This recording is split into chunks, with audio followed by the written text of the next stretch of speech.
Hi, I'm Dr. Mark Mautner, and I'm so glad that you've chosen to seek help for your snoring and sleep apnea condition. Let me start by describing the anatomy and physiology of snoring and sleep apnea. Once I do that, you'll be able to understand all the rest of how the appliances work and how we can help you. Right now you're sitting watching this video and you're awake. You're not thinking about breathing. You're not thinking about not snoring. There's something holding your airway open. And what it is, it's your tongue muscle.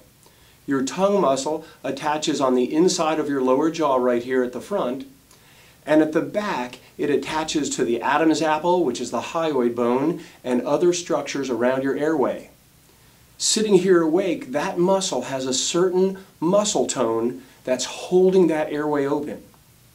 For instance, when we're awake, the airway is probably about that big, probably about 3/4 of an inch. When we fall asleep, all our muscles relax. When the tongue muscle relaxes, it shrinks from about 3/4 of an inch down to about 1/3 of that, about 1/4 of an inch. That's usually plenty for a normal person to continue breathing, not snore, and not be sleep apneic. If that muscle relaxes just a little bit too far, then the airway gets very small, maybe 1/8 of an inch. When that happens, in order to get enough air into the lungs, the air has to pass really fast through the airway. As the air passes really fast, the walls start to vibrate, and that's snoring. Over 80% of snoring occurs down here from a very small airway because the tongue muscle relaxed too much. So that's snoring. Now, if that muscle relaxes just a little bit more, then the walls touch.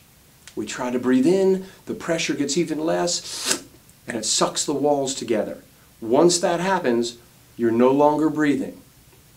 The way I like to think about it is like a root beer float. Imagine you're drinking through a straw, drinking in root beer through a root beer float, and the straw gets stuck in the ice cream. So what do? You suck harder on the straw, and the straw starts to collapse. The harder and harder and harder you suck on that straw, the more it collapses. That's how sleep apnea works.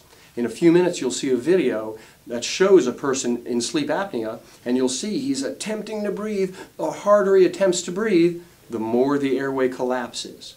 Let me show you graphically what that sequence looks like by showing you a few slides. In the first slide, you'll see the normal breathing. Notice that the airway is open. The tongue muscle has a certain tone in it, holding the tongue forward, and the airway is open. In this next slide, this is the snoring sufferer. Notice how the tongue has dropped back, and the airway is very small. The air has to pass through there quickly, and the walls are vibrating. That's snoring. Again, over 80% of snoring occurs down at that level. About 15 to 18% of snoring occurs up in the nose and nasal passages. Now in this next slide, you'll see the tongue muscle has relaxed just that little bit further and dropped back, and now the airway is occluded. It's obstructed, and no matter how hard this person tries to breathe in, they can't because the airway is closed. So how does the person who's suffering from an apneic event, the airway is obstructed, how does that person breathe again? In order to breathe, they have to arouse from sleep. So while a normal sleep architecture, the person sleeps all night long, in the sleep apneic, the person falls asleep and then has to wake back up to breathe. And this can happen 20 times an hour, 40 times an hour. I've even seen 60 and 80 times an hour that the person has to arouse from sleep in order to breathe. Let me show you one more slide of what normal sleep architecture looks like. If you'll look at this slide, you'll see that this person falls asleep about 10 o'clock at night, sleeps till 6 o'clock in the morning. They get 8 hours of sleep. And you'll see they go through a cycle, about a 90-minute cycle. They fall asleep through stage 1 and 2 sleep, where that's very light sleep. A sound in the room or somebody just jiggling them slightly would wake them up. Then they go into the deeper sleep, stage 3 and 4.